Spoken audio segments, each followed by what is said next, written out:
सुप्रभात प्यारे प्रदेशवासियों, तो मौजूद हुए हैं आपके सामने हिमाचल प्रदेश की सुबह की ताज़ा खबरों के साथ। तो इससे पहले खबरों के सिलसिले को शुरू करें, आपसे निवेदन है चैनल को आप जरूर सब्सक्राइब कर लें। तो पेश यहाँ सुबह के मुख्य समाचार।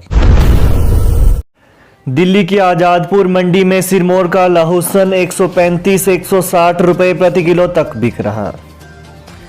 राष्ट्रीय राजधानी दिल्ली में हिमाचल प्रदेश के सिरमौर के लहसुन ने दस्तक दे दी है। देश भर में अपनी अलग पहचान के लिए मशहूर सिरमौरी लहसुन वीरवार को दिल्ली के आजादपुर मंडी में 160 रुपये प्रति किलो के हिसाब से बिका। ए ग्रेड लहसुन को दिल्ली की इस मंडी में बीते दिन 135 और 148 रुपये दाम मिले हैं। शुरुआती दौर में ही किसानों को इस प्रमुख व्यावसायिक फसल के अच्छे दाम मिल रहे हैं। बता दें कि जबकि पिछले साल किसानों को 70 से 80 रुपए तक प्रति किलो दाम मिलने से मायूसी हाथ लगी थी। इस साल लहसुन ने शुरुआती दौर में ही लंबी छलांग लगाई है। अभी सिरमौर के शिलाई और कफोटा बेल्ट से लहसुन दिल्ली की मंडी पहुंच रहा है। इस समय जिले में फसल तकरीबन तैयार है। कई जगह किसानों ने खुदाई का काम शुरू कर दिया है। कई जगह आड़ती भी खेतों से ही फसल उठाने के लिए किसानों से संपर्क करने में जुटे हैं। JOAIT भर्ती मामले में सुप्रीम कोर्ट ने सुरक्षित रखा अपना निर्णय। जूनियर ऑफिस असिस्टेंट JOAIT भर्ती मामले में सुप्रीम कोर्ट ने अपना निर्णय सुरक्षित रख लिया है। याचिकाकर्ता अंकित ठाकुर और अन्य ने हिमाचल हाईकोर्ट के फैसले को सुप्रीम कोर्ट में चुनौती दी है। Junior office assistant post code 556 की भर्ती प्रक्रिया में हाईकोर्ट ने रिवाइज मेरिट लिस्ट बनाने के आदेश दिए थे। बाहर के अभ्यर्थी जहां हाईकोर्ट के फैसले के अनुसार रिवाइज मेरिट लिस्ट बनाने का इंतजार कर रहे थे, वहीं JOAIT के पद पर नौकरी कर रहे लोगों ने सुप्रीम कोर्ट में याचिका दायर की थी। सुप्रीम कोर्ट ने हाईकोर्ट के रिजल्ट रिवाइज के फैसले पर स्टे लगा दिया था। सरकार को भेजा मानव भारती विश्वविद्यालय में कोर्स बंद करने का मामला। फर्जी डिग्री आवंटन के कथित आरोप में फंसे मानव भारती विश्वविद्यालय में कोर्स बंद करने का मामला सरकार को भेजा है। सरकार की ओर से मंजूरी मिलने के बाद कोर्स को बंद कर दिया जाएगा। इस विश्वविद्यालय में 40 के करीब छात्र पढ़ाई कर रहे हैं। इन छात्रों को दूसरे विश्वविद्यालय में भेजा जाना है। उधर पुलिस SIT ने कथित फर्जी डिग्री मामले में विश्वविद्यालय के मालिक राजकुमार राणा सहित 20 लोगों को आरोपी बनाया गया है। ऊना में पंचायत फंड के 5 लाख रुपए हड़प गया। सेक्रेटरी घर वालों के खाते में ट्रांसफर किए पैसे। हरोली पुलिस थाना क्षेत्र के तहत एक पंचायत के सचिव द्वारा फर्जी RTGS भरकर पंचायत फंड से करीब 5 लाख रुपए गबन करने का मामला सामने आया है।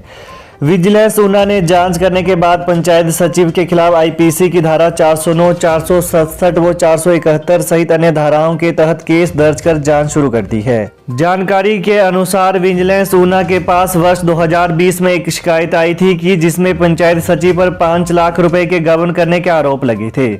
सचिव ने फर्जी RTGS फॉर्म भरकर पारिवारिक सदस्यों के खातों में पैसा ट्रांसफर किया था। विजिलेंस ऊना के SP DC वर्मा ने बताया कि सचिव पर 5 लाख रुपए गबन करने के मामले में केस दर्ज कर लिया गया है।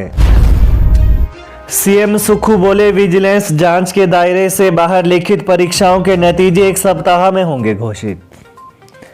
मुख्यमंत्री सुखविंदर सिंह सुक्खू ने पिछले कल कहा कि भंग किए गए हिमाचल प्रदेश कर्मचारी चयन आयोग के माध्यम से ली गई विभिन्न पोस्ट कोड की उन लिखित परीक्षाओं के परिणाम 1 सप्ताह के भीतर घोषित करेंगे जो विजिलेंस जांच के दायरे में नहीं है।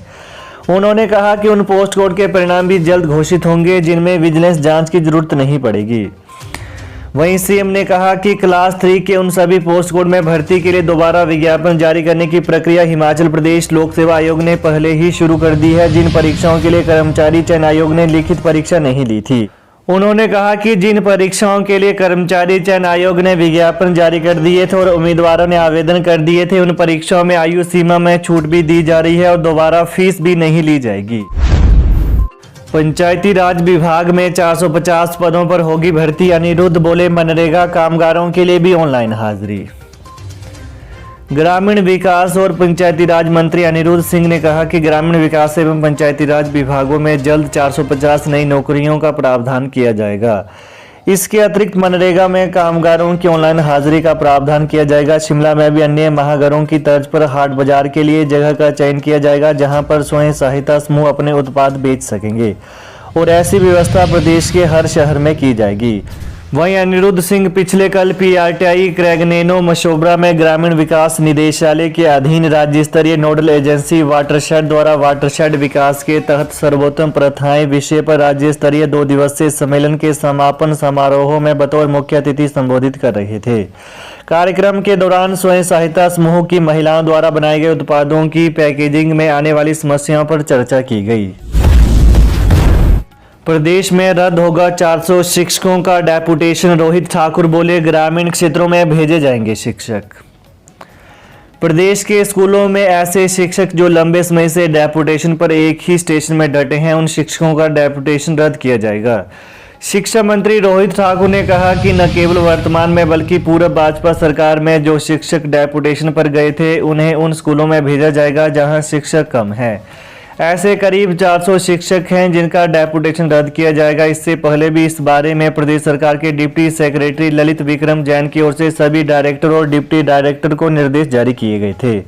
हालांकि ये आदेश केवल राज्य के भीतर डेपुटेशन पर गए शिक्षकों पर ही लागू होंगे। प्रदेश में बहुत से स्कूल ऐसे हैं जहां पर शिक्षकों की भारी कमी है। हिमाचल में बड़े प्रशासनिक फेरबदल की तैयारी, कई आईएएस एचएएस अफसर होंगे ट्रांसफर।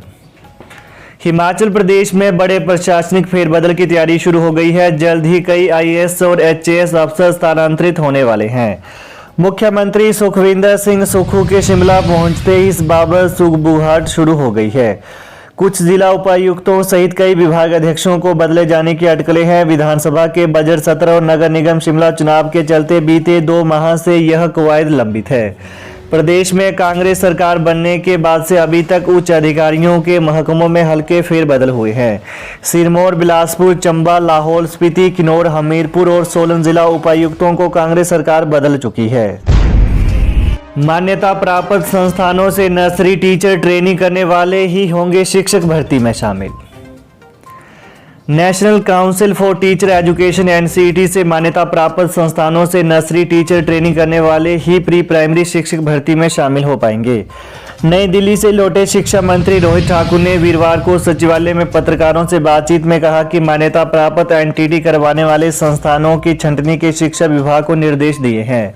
यह ब्यौरा मिलने के बाद मंत्रालय के साथ दोबारा चर्चा की जाएगी। वहीं मंत्री ने कहा कि 1 साल की नर्सरी टीचर ट्रेनिंग करने वालों को 6 माह का ब्रिज कोर्स करवाया जाएगा। केंद्र सरकार ने इस बाबत सैद्धांतिक मंजूरी दी है।